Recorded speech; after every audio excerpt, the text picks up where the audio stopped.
अलौकिक है। आपका जैसा भी भाव वैसे आपको भगवान दिखाई दे रहे, पक्का मानिए। आप स्त्री भाव से देख रहे हैं तो भगवान आपको स्त्री रूप में आपके पास है, पुत्र भाव से पुत्र रूप में आप जान नहीं पा रहे, वही है, दूसरा नहीं है। हजारों बार बता चुके हैं कि ना मानने और ना जानने पर भी आपके हृदय में सत्ता उन्हीं की है। जिस दिन वो भगवान अंतर ध्यान हो जाते, प्यारे पुत्र, प्यारी पत्नी, प्यारे सुहृद मित्र आदि को आप चिता में जला देते हैं, तो था ना आपके हृदय में आदर, पर आप अनजाने से भी भगवान का ही आदर करते हो। अगर जान करके आदर कर लो तो तुम मुक्त हो जाओ इस दुख से, इस प्रपंच से। श्री भगवान कहते हैं कि मेरे अज अविनाशी स्वरूप को ये मूढ़ लोग नहीं जानते हैं, केवल वही जान सकता है जो मेरा आश्रय लेकर के मेरे को पुकारता रहता। भजन का मतलब तब पुकारना, भगवत चिंतन करना। वेदाहम शमतीतानि वर्तमानानि चार्जुन भविष्याणि च भूतानि माम तु वेद न कश्चन। हे अर्जुन, जो प्राणी भूतकाल में हो चुके हैं तथा जो वर्तमान में हैं और जो भविष्य में हैं, उन सब प्राणियों को मैं जान रहा हूं। जैसे आंवला ऐसे रख लो तो चारों तरफ से देख सकते हो, ऐसे भगवान अनंत ब्रह्मांडों को, जीवों को एक साथ देख रहे हैं। यही भगवान की भगवत्ता है, एक साथ देख रहे हैं। कोई भी जीव ऐसा नहीं है जिसको भगवान का दुलार नहीं मिल रहा हो, कहीं भी हो, अनंत ब्रह्मांड सबके लिए जो आवश्यक हो भेज रहे हैं। कोई भूखा नहीं रह सकता। एक बार वीर शिवाजी समर्थ गुरु श्री रामदास स्वामी जी के पास गए और कहा कि स्वामी जी अकाल पड़ा हुआ है, तो हमने सारा का सारा खजाना खोल दिया और सबको पवाया। तो गुरु बड़े कृपा सिंधु थे, उन्होंने देखा कि इनके हृदय में एक गर्भ का अंकुरण हो रहा है कि मैं भरण पोषण किया सबका अकाल में। तो उन्होंने कहा कि शिवू यह हथौड़ा उठाओ, आओ चलो हमारे साथ। एक बड़ा पत्थर का, इसे तोड़ो। महाराज जी तोड़ा, हटाया तो नीचे मिट्टी में दबा हुआ स्वस्थ मेढक एक ऐसा, बिल्कुल। बोले इसको किसने दिया? देखो ना कितना स्वस्थ है, पुष्ट है, इसको कौन आहार दे रहा है, इसको कौन प्राण पोषण कर रहा है? बोले भगवान। तो बोले तुम कैसे दाता बन गए? संपत्ति तो सब भगवान की है, भगवान ही सबका, ये अहम मत करो कि तुम पोषण करते हो। नहीं, छोटी सी वृत्ति को भी गुरुदेव बर्दाश्त नहीं करते। जो गुरु शरणागत होता है वो उनकी बात समझता है, अन्यथा वो अपनी मनमानी वृत्ति को ही आदर देता है, गुरु की आज्ञा वृत्ति को नहीं देता। छोटा सा भी अभिमान का कण अपने जनों में गुरुदेव को बर्दाश्त नहीं होगा, क्योंकि यही भगवत प्राप्ति में बाधा बन जाएगा। कितने जीव चराचर जगत में, देखो हमारे भगवान की भगवत्ता, सबको देख रहे हैं, सबको व्यवस्था दे रहे हैं, सब कुछ देख रहे हैं। 3 प्रकार की लीला हो रही, कहीं पालन लीला, कहीं सृजन लीला, कहीं विनाश लीला, उन्हीं के द्वारा हो रही, वही देख रहे हैं, वही कर रहे हैं। अगर ये बात तुम्हारी समझ में आ जाए तो अभी भगवान की शरण हो जाओ, पर अहम के कारण ये बात समझ में नहीं आती। जो भूतकाल में हो चुके हैं, वर्तमान में हैं, जो भविष्य में होंगे, सबका प्रभु वर्तमान की तरह देख रहे हैं, दर्शन कर रहे हैं। परंतु मुझे मेरे भक्त के सिवा कोई नहीं जानता है।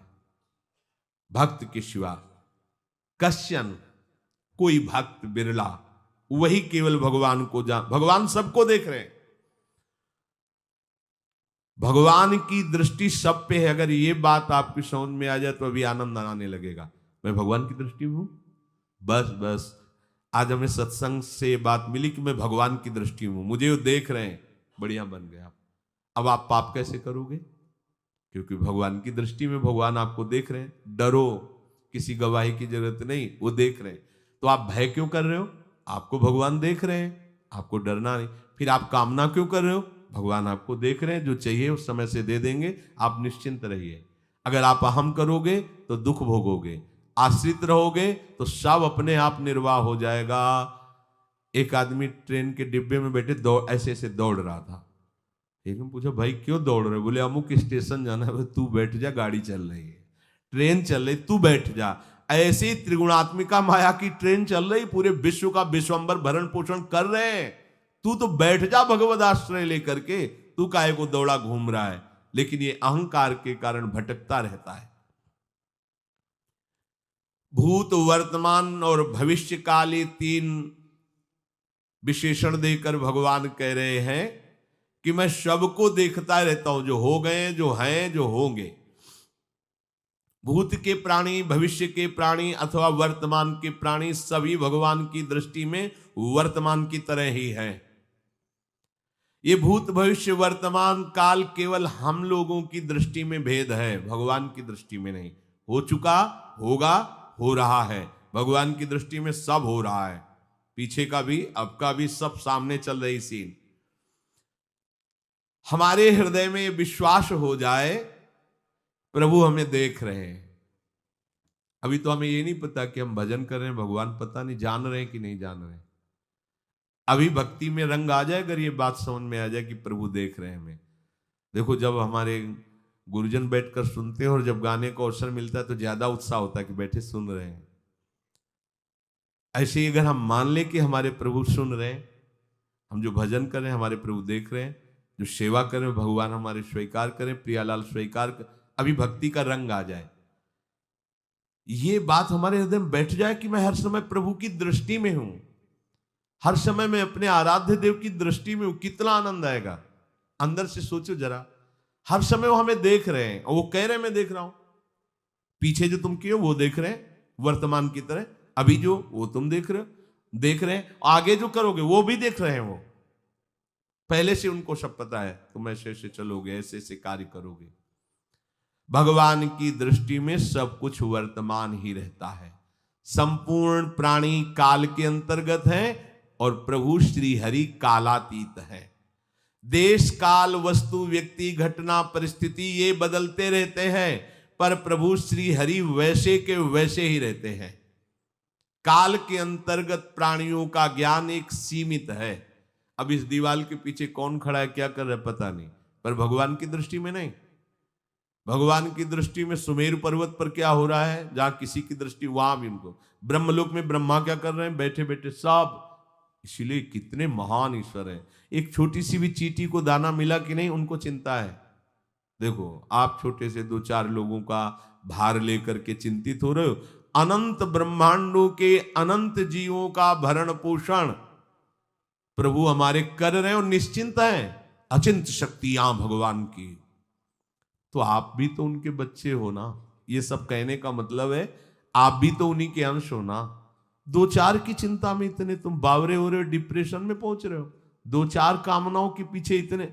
अनंत ब्रह्मांड तुम्हारा जो अंशी है, अनंत ब्रह्मांडों के अनंत जीवों का अनंत काल से भरण पोषण करता चला रहा है।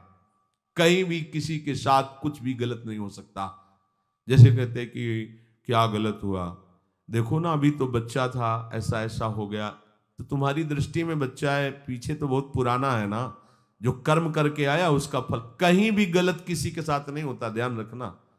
जहां कुछ होता है, अभी हमने देखा मानो कि ये तो बहुत गंदा है, तो सीधे जा रहा था, ये आदमियों ने मिलकर इसे पीटा, अभी सीधा चल रहा, पीछा टेढ़ा चल के आया है, और जिनको पीटा है वही आके इसे पीट रहे हैं। अब हम वर्तमान को तो देख रहे हैं ना, पीछे की बात तो देख नहीं रहे ना, और भगवान पीछे की देख रहे हैं कि इसने पीछे बहुत ऐसा गलत किया, उसका हिसाब इसको मिल रहा है, इसलिए चुपचाप देखते रहते हैं। ध्यान रखना, इतना भी गलत नहीं हो सकता इस सृष्टि में। वो कैसे गलत नहीं हो रहा, अभी तो नौ युवक था, उसने कुछ ऐसा किया ही नहीं, अभी तो नई अवस्था थी, अभी तुम्हें दिखाई दे रहा है 15 वर्ष का है, लेकिन भगवान देख रहे हैं मेरा पुरातन अंश है, किस जन्म से क्या क्या करते चला आ रहा है। ये ज्ञान हो जाएगा तो किसी भी बात में आपको दुख नहीं पहुंचेगा, विक्षेप नहीं पहुंचेगा। नहीं, बड़े बड़े विक्षिप्त हो जाते। एक गौतमी नाम की महान तपस्विनी थी, महाभारत में कथा आती है, उसका एक ही पुत्र था और उसको सांप ने काट लिया। तो वहां की कुल भी उठा के लाए और कहा, देवी मां ये देखो सांप ने तुम्हारे बेटे को काट लिया। तो उनका इतनी सामर्थ्य सांप की कैसे हो गई कि मेरे बेटे को काट लिया और मेरे से भय नहीं माना। आकर्षण वृत्ति जीव ही की सांप सामने आ गया, तूने क्यों काटा, मैं तुम्हें भस्म कर दूंगी। तो आपने कहा पहले हमारी प्रार्थना सुन लो। मेरे सर पर मृत्यु ने आकर के अपना शासन जमा लिया और कटवा दिया, मेरा कोई दोष नहीं। मृत्यु का आकर्षण किया, महान तपस्विनी भगवान व्यास देव जी ने ये लीला कथा गाई है।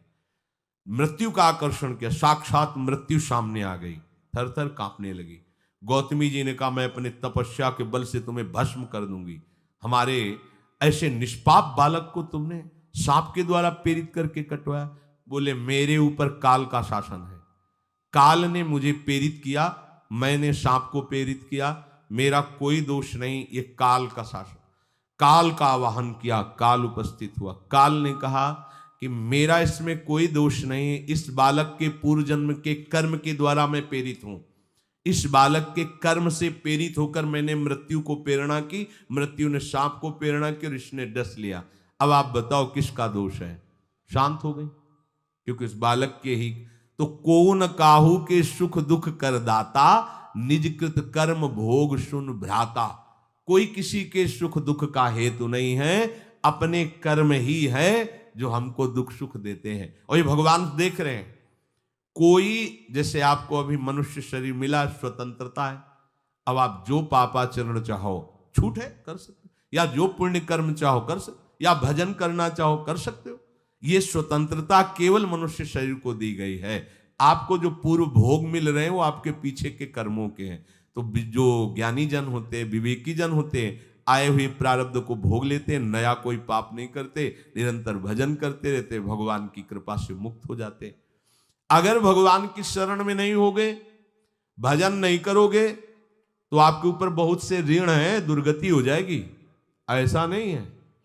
आप यहां भी तो देखो ना, आपके मकान, आपका व्यापार, सब कुछ आपका कहा जाता है, लेकिन सब कुछ सरकार का है। हर चीज का टैक्स देना पड़ेगा तुम्हें। पानी का भी टैक्स देना पड़ेगा, मकान का भी टैक्स देना पड़ेगा, और तुम भी जो करोगे वो पैसा दो सरकार को। टैक्स तुम ऐसे फ्री थोड़ी जा नहीं होता, देना पड़ता है ना। आप मान लो नौकरी कर रहे हो कि हमारी नौकरी करे, तो उसमें सरकारी टैक्स कटेगा आपका, क्योंकि आप सरकारी आदमी हो, भारत देश के वासी हो। ऐसे ही ये टैक्स लगे हुए हैं सरकारी भी, मातृ ऋण, पितृ ऋण, ऋषि ऋण, ये टैक्स है। ऐसा नहीं कि तुम कमाओ खाओ और इसके बाद मर के जाओ स्वर्ग मिलेगा। टैक्स चुकाओ। ये मनुष्य शरीर मिला, इन ऋणों से मुक्त हो। अगर नहीं हुए तो भी तुम्हें दुर्गति होगी। आप देखो, जब कभी ऐसी सूचना मिलती कि अमुक आदमी का अमुक धन पकड़ा गया, तो इनाम दिया जाता है क्या कि इतना कमा लिया? सजा दी जाती है।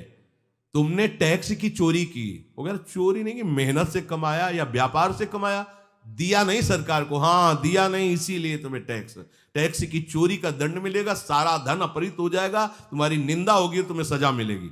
बोलो मिलती है नहीं? ऐसे ही ये लड़का, बच्चा, पत्नी, पुत्र, परिवार जो भी है, ये सब श्री भगवान का तुम्हें टैक्स देना है। क्या टैक्स देना है? भगवान की शरण होकर उनका सुमिरन करो, सारे ऋणों से वो मुक्त कर देंगे। एकादश स्कंद में कहा है, मेरा भजन करने वाले का कोई ऋण नहीं रह जाता। और नहीं तो महाभारत में ही प्रसंग आता है, एक जरत्कारु नाम के ब्रह्म ऋषि थे। ऋषि और भक्त में बड़ा अंतर होता है। वो तपस्या प्रधान, जैसे दुर्वासा ऋषि तपस्या प्रधान थे, वो बाल ब्रह्मचारी और तपस्या से युक्त एक दिन भ्रमण कर रहे थे, तो आवाज आई, मेरी रक्षा करो, मेरी रक्षा करो।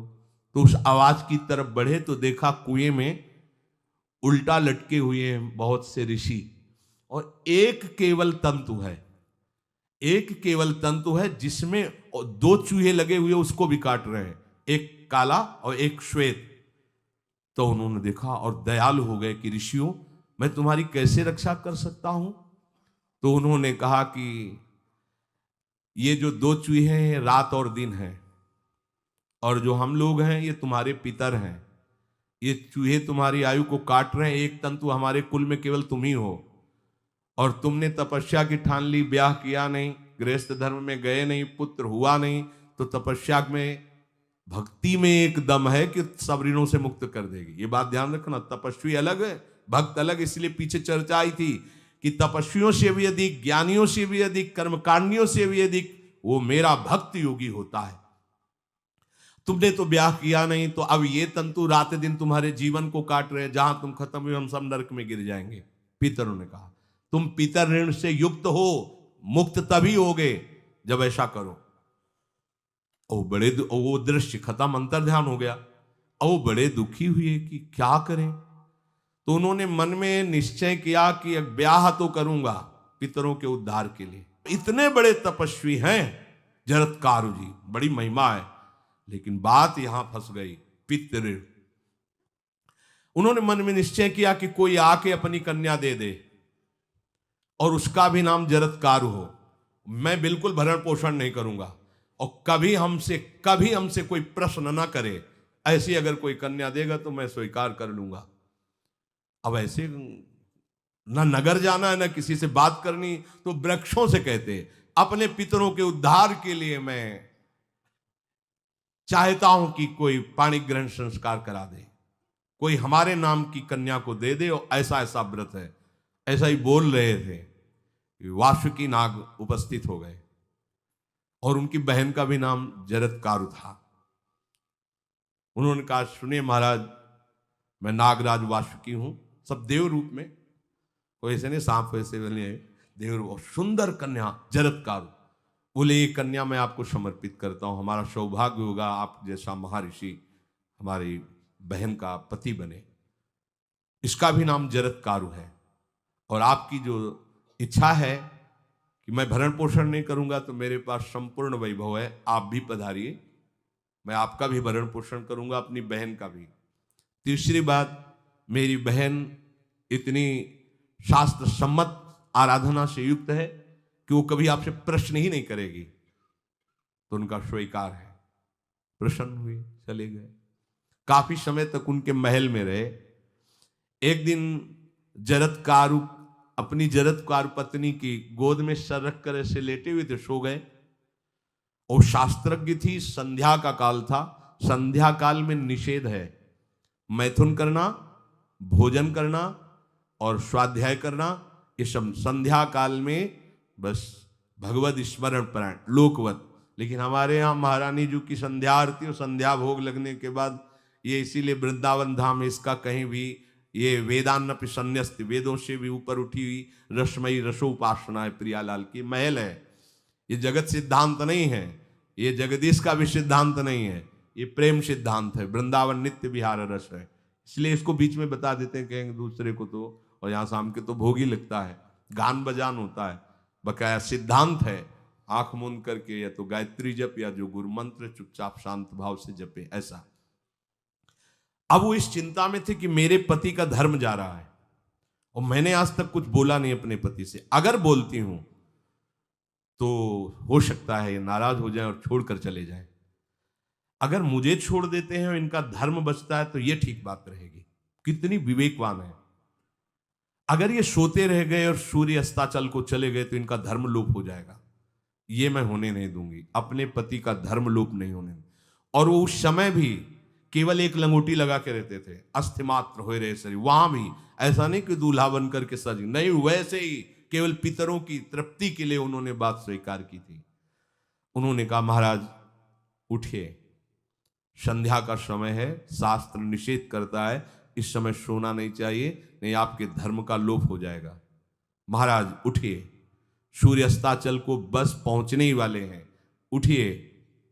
उठे एकदम लाल आंख करते हुए, तुमने हमें टोका कैसे, तुमने हमसे प्रश्न कैसे कर दिया, मैं अभी तुम्हारा त्याग करता हूं। बोले स्वीकार है, आपके धर्म का लोप ना हो। कहीं सूर्य अस्ताचल को चले गए, आपने अर्घ नहीं दिया तो जीवन भर की आपकी उपासना में कलंक लग जाएगा कि आपने संध्या काल में शयन करते हुए सूर्य आराधना नहीं की, आपके धर्म का लोप हो जाए। बड़ा सूक्ष्म धर्म का विषय। तो उनका सूर्य की ताकत कैसे कि मैं सोता रहूं और वो अस्ताचल को चले जाए, ऐसे महात्मा थे। का सूर्य की ताकत कैसे, भगवान व्यास देव जी ने लिखा है, किसी कहानी की बात नहीं। सूर्य की सामर्थ्य कैसे है कि मैं अर्घ ना दूं और वो अस्ताचल को चले जाएं, सूर्य तब तक रुके रहते जब तक मैं सोता रहता, पर तुमने टोक दिया, अब मैं चला। जब चले तो उन्होंने कहा हमारे गृहस्थ धर्म का जो फल होता है आपके पाणी ग्रहण स्वीकार का जो फल होता है उसको बिना दिए आप कैसे चले जा रहे हैं? तो उनका आस्ति वो है, चले गए। उसी से आस्तिक मुनि का प्रादुर्भाव हुआ और उन्होंने आगे बड़ा चरित्र है उनका, आस्ति, तो उसी से नाम रखा आस्तिक। आस्तिक उन्होंने जन्मेजय की यज्ञ को बंद किया। आप सोचो, एक पितर की तृप्ति के लिए उनको ये सब करना पड़ा। और श्री हरिशरणम और निरंतर भजन, तो मातृ ऋण, पितृण, देव ऋण, ऋषि ऋण, सब ऋणों से उपासक मुक्त होकर के परम धाम को जाता है। एकमात्र भगवदास है। पर ये मूढ़ जन इस बात को नहीं जान पाते हैं। बिना कारण कृपा करने वाले प्रभु जीव को मनुष्य शरीर देते हैं। ये मनुष्य शरीर अंतिम शरीर है। अगर इसमें नहीं बना तो फिर चले जाओगे 84 लाख योनियों के चक्र में।